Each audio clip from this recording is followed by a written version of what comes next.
Well, good morning to you. I'm Todd Duplantis, and you are watching Up to the Minute. We've got your HCC news and information, a few special guests in this next half hour.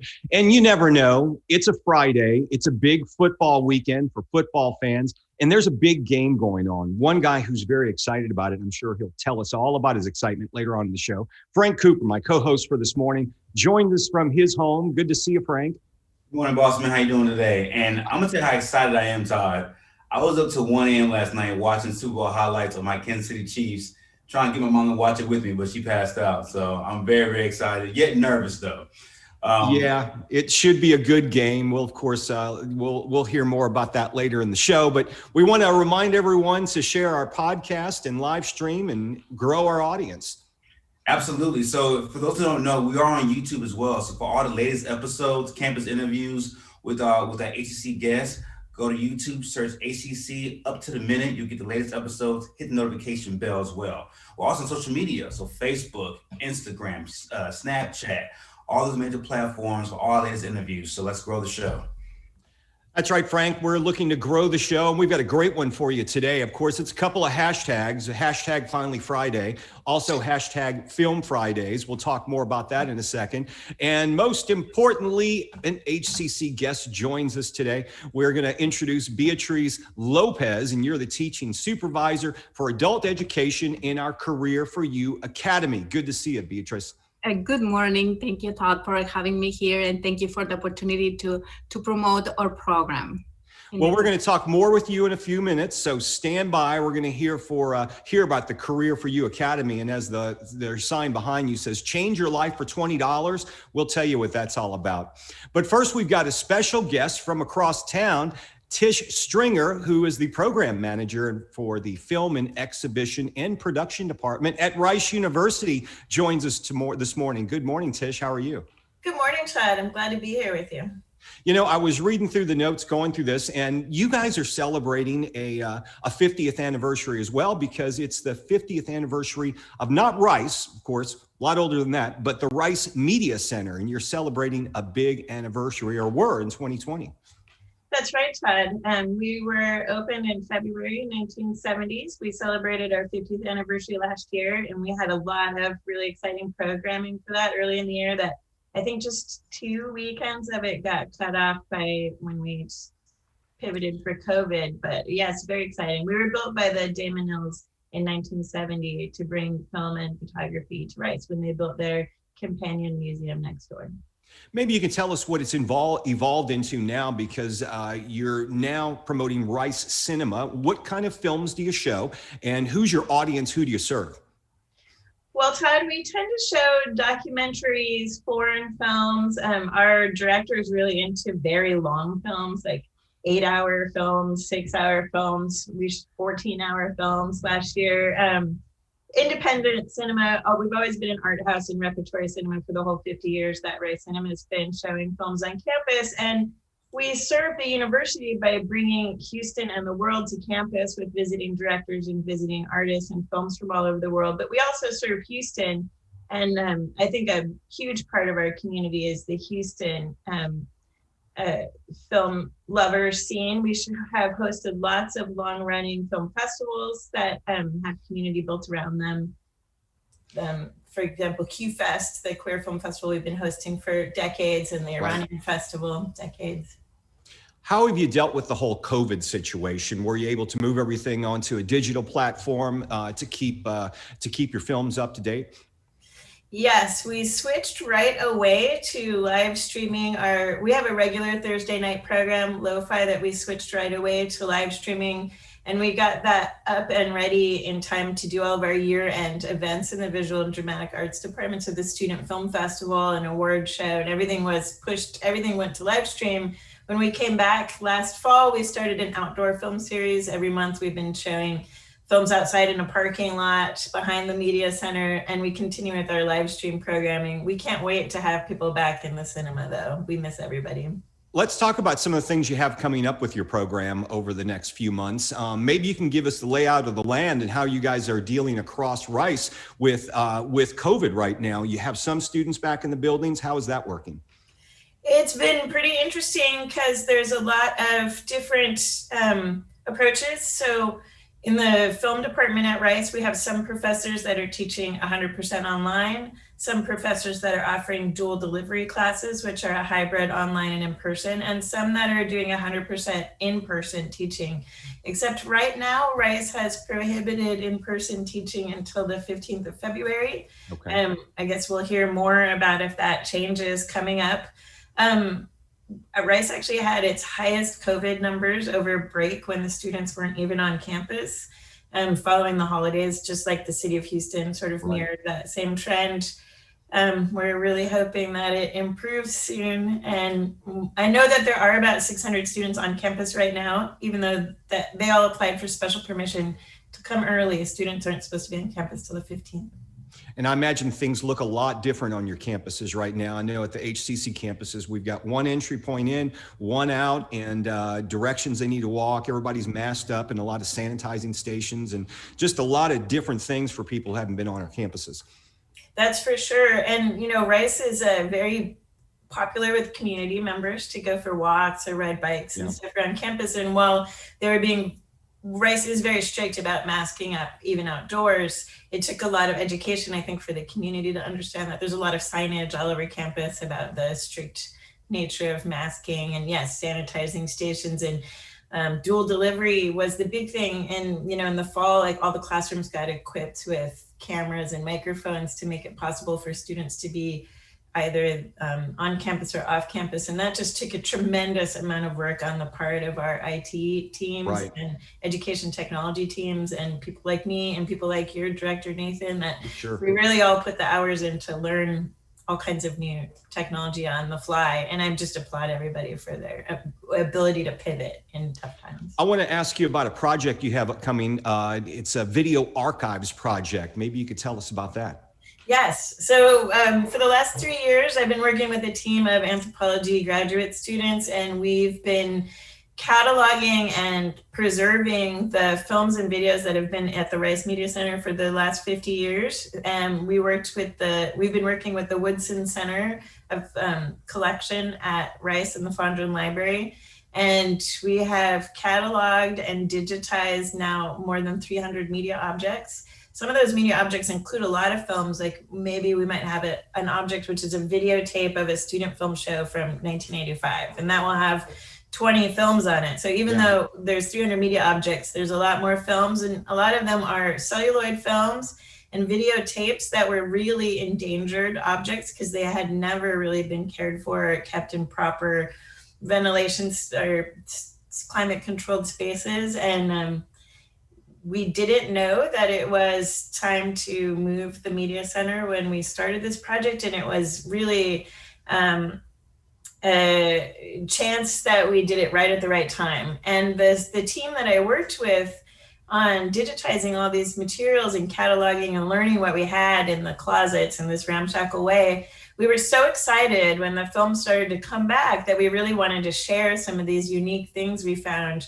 with the community. So we started programming a film night on Thursdays. It's called Lo-Fi, and it's unique films on obscure formats curated by Friends of the Media Center. And we've been doing this program now since September 2019. Even though we switched to online, we had a show last night. We showed Marshall McLuhan's Medium is the Message last night off a digitized 16 millimeter film. And it continues. This year, my team was funded by the Fondren Fellows program out of the library, and we are almost done with cataloging. And now all these materials that were never available to the public are all going to be in a special collection at Woodson with a finding aid online, and a lot of the films at least available online, and all the descriptions for researchers that might want to come look. It's a major breakthrough in making these things available to the public. I'd love to tell you about next week's screening, if that's okay. I was going to ask you about that next, because you have something coming up, I believe, on Thursday, February the 11th, right? Yes. So next Thursday's screening, we're really excited about because it is very close to our hearts. It's a film called The Archevettes, and it was directed by Megan Rossman in 2018. And it's a documentary about a group of women who started the Lesbian History Archives.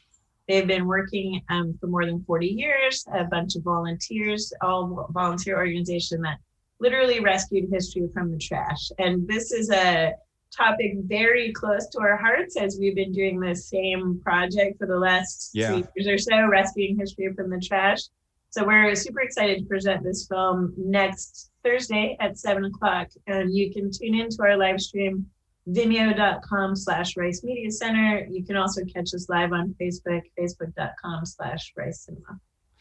So we're going to put the links in the social media posts for the show, because you definitely want to check that out. Thursday, February the 11th. Dr. Tish Stringer, thanks for joining us this morning. We appreciate you being with us.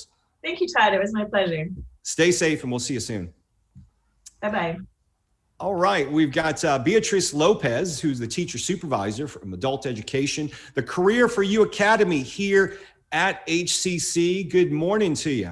And good morning, and thank you for having me here and for giving me the opportunity to show the community what is our program. Well, you know, your program says it all right behind you. It says, change your life for $20. $20. You get enrolled in these programs. It carries you through the programs, and there are real jobs you can get placed in after them. Exactly. In adult education, we have several programs, and one of them is Career for You. And Career for You is giving the opportunity to the students to get a certificate level 1 in 5 areas. Mm-hmm. In the 5 areas, maybe you can list those and what type of jobs we're talking about. Sure. The 5 clusters that we have the Health Academy, and in which we have the program, CNA program, that is a certified nurse aide. We have the medical business office, where the students learn more about how to manage a medical office. And we have the medical coding. The students learn all the codes that the medical and the insurance needs to claim. And we have the business. In the business academy class, we have general office certification, and we have Microsoft Office specialists as well. And you also, those are IT, you've got transportation and construction. From what I understand, these classes can take, some of them 10 weeks, some of them 2 years. But here's the kicker. Is it really $20? Yes, it is. It is really $20 per semester, and the student paid that $20, and the scholarship covers the tuition, and we loan the books for the students, and we cover some material for them. It depends on the program. So you can get enrolled for $20. That'll cover you for each semester, $20. And I imagine that these programs fill up fast, because I know we did some advertising for you guys once, and y'all had lines of people stretching in the buildings wanting to sign up for these programs. So do you need to be qualified? Do they fill up fast? How does that work? Yes, and the students that are 19 years old or older, and the students, they don't have to have a degree, a bachelor degree or master degree here in the United States. But if the student came from another country and they have their bachelor degree in another country, they qualify for our program. So there are a few requirements you have to follow, and the scholarship requirements, because from what I understand, the students pay $20, but the rest of it's paid for by grants, correct? That exactly right. This grant, it came from the federal government and is through Texas Workforce Commission. We are under Texas Workforce Commission. And you also offer bilingual classes as well. Maybe you can tell us about those programs. Yes, and we have the same programs that we offer as a English native speaker student. We have for English as a second language student. The difference, one of the things that this scholarship has that differentiated between a regular certification is that the student have to take an additional class. In this additional class, they receive the support for the workforce. They receive, in this case, if the student is a student as a second language student, we give them the support, the English support that they need to get better prepared for the workforce and for the academic classes. When do classes start? Do you have year-round enrollment? Or are they per semester? How does that work? And we are concurrently in the same schedule and as the college. Right now, we are enrolling for the second start, and these classes are going to start in February 16. So that's the key, folks. These classes fill up fast because you can change your life for $20. That's all it costs. And you've got a website they can go to sign up or go over the qualifications, but they need to do it soon. Yes, they need to do it soon because the student need to take a test before get registered, because based on that test score, they qualify for the program. Then the sooner, the better. And they be ready. Beatriz Lopez, we appreciate you being here and bringing us up to speed with the Career for You Academy. Change your life for $20. It's true, it's real, and we'll have the link for it in the social media post for the show. But classes start February 16th, so make sure you sign up right away. Thanks, Beatriz. Thanks for being here. Thank you for having me here. All right, so we're going to move over to Frank Cooper. Of course, Frank, got a few announcements to make for HCC. One of them, financial literacy during COVID, that's happening. So there's a class to bring you up to speed for it. That's right, Tyler. So learn how to utilize resources available for those affected by COVID-19. That's 11 a.m. to noon, Tuesday, February 9th. So check the HCC's events calendar to register at hccs.edu. And we were talking about filmmaking just a few minutes ago with Rice University's program, but the Filmmaking Learning Series returns. HCC's Visual and Performing Arts Center of Excellence is presenting Calderon and Regenbaum Entrepreneurship Series Strategies. It's a series of weekly presentations from local, regional, and national entertainment industry professionals. That's noon to 2 p.m., Wednesday, February the 10th. The first of this series, you can contact Michael Cohn for more information. We'll put his email address in this post. Self-care, be your own partner. That's happening, it looks like, with Coleman, Frank. Absolutely. So Coleman Student Life and SGA will host Brady Lerman, Coleman's mental health and ABA counselor. So for tips on how to take care of yourself, that will be Thursday at 1 p.m., February 11th. So check HCC's events calendar and register again at hccs.edu. The Hispanic Internship Program is happening. The Hispanic Association of Colleges and Universities is seeking applicants for its 2021 National Internship Program. The program offers students valuable work experience through, get this, paid internships at federal agencies and private corporations nationwide. The summer session's deadlines are February 12th for students attending institutions on a regular calendar, and also February 26th for those on a quarter calendar. We'll have the link in the social media post for the show for you to register. All right, you're going to take this next one about the Nadu Gracia Wins Learner Award. Exactly. So Nadu Gracia won the 2021 Learner Award from the Texas Association of Literacy and Adult Education. Nadu was nominated by a faculty member who saw her desire to earn her high school equivalency diploma through the HCC's adult education program. Even after COVID, she continued her classes online, worked a full-time job, maintained a home, and raised a 9-month child. Congrats, Nadu. That's right. Great inspirational story there. Move ahead with adult ed. We just heard from the Career for You Academy. And speaking of adult ed, COVID has left you without a job and you're struggling to find work because you lack a high school diploma or industry training. HCC's adult education program can help you get you the skills you need for a new job. For more information, we'll have the link in the social media post for the show. If you need financial aid, they are taking some in-person appointments, but Frank, you have to schedule those ahead of time. They're asking you not just to show up. Exactly. So in-person appointments with the financial aid office through next Friday, February 12th. So beginning Tuesday, February 16th, after the HCC holiday for President's Day, the financial aid office will be switching to 100% virtual appointments. So to view the most up-to-date service hours, visit hccs.edu/FinAid contact. That's such a tongue twister right there. All right, spring Second Start registration. As we heard earlier, classes for Second start on February the 16th. Enroll now. Get the classes, though, you need. Online courses are happening with online anytime or online on a schedule. Flex Campus, we're looking at those students possibly returning to campus after spring break in a limited fashion. So the class sizes will be very small when they do return, so you want to sign up early to get the classes you need.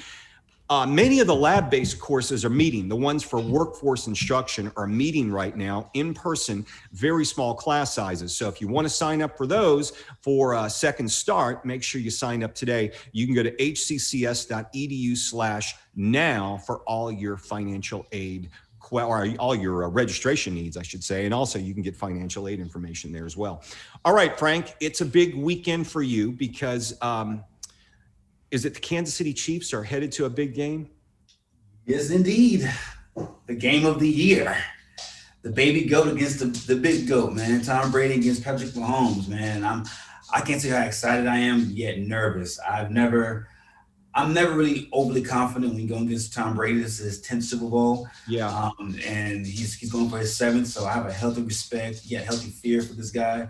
But I'm very, very confident in Andy Reid and Patrick Mahomes and our team as well. So I know it's going to be a great game. I know it's going to be a high-scoring affair. I think it's going to be – I don't think defense is going to really play a part. I think they'll play a part in the red zone. But these quarterbacks, man, these are some of the most talented, gifted quarterbacks I've ever seen. So I expect a high-scoring affair come Sunday. It could very well be a high-scoring affair, and you can't ever write Brady out. You really can't. You know Mahomes will get back there again. Brady may never. Who knows? He'll probably be there again next year. You never know. We could see a rematch next year. But, a little trivia question, Frank. Do you know where Tom Brady started in his first Super Bowl? It was Tampa? Where he started was here in Houston when they played the Carolina Panthers. Really? Yeah, that was his first big start. He was the young guy back then. But yeah, it takes you a little ways back, huh? He's been in so many. I've lost count in all the locations he's won Super Bowls in. Well, he's been in 9 of them, or been in 10 of them. 9 of them were the same team. We'll put it that way. So we know that this is a brand new team for him.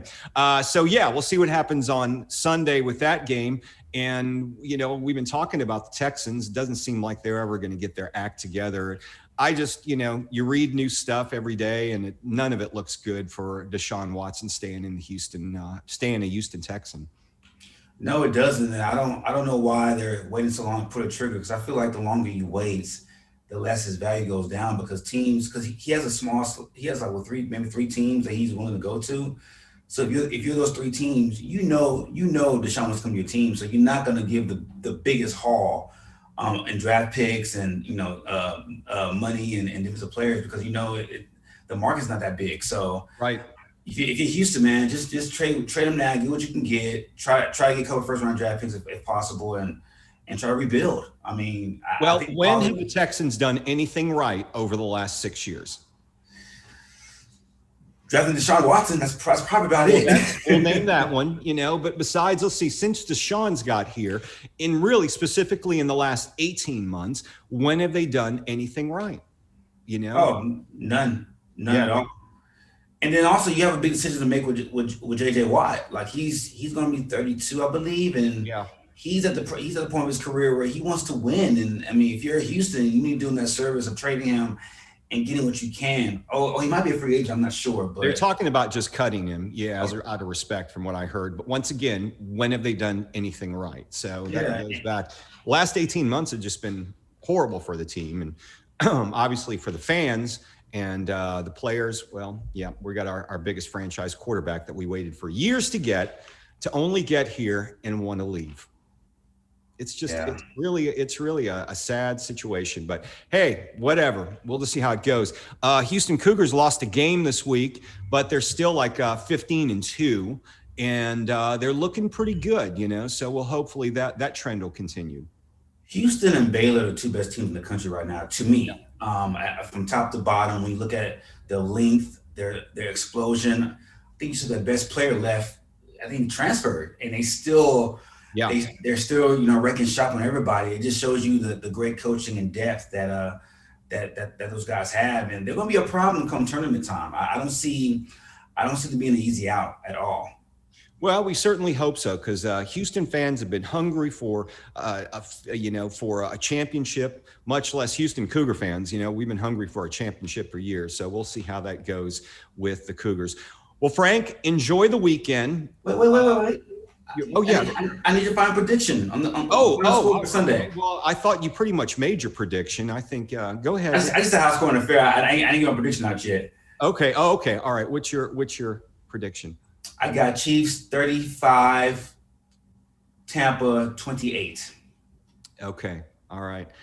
I guess I'll go with the Tom Brady route. I think that Tom Brady could pull it out again. It's going to be, I'll say 35-33.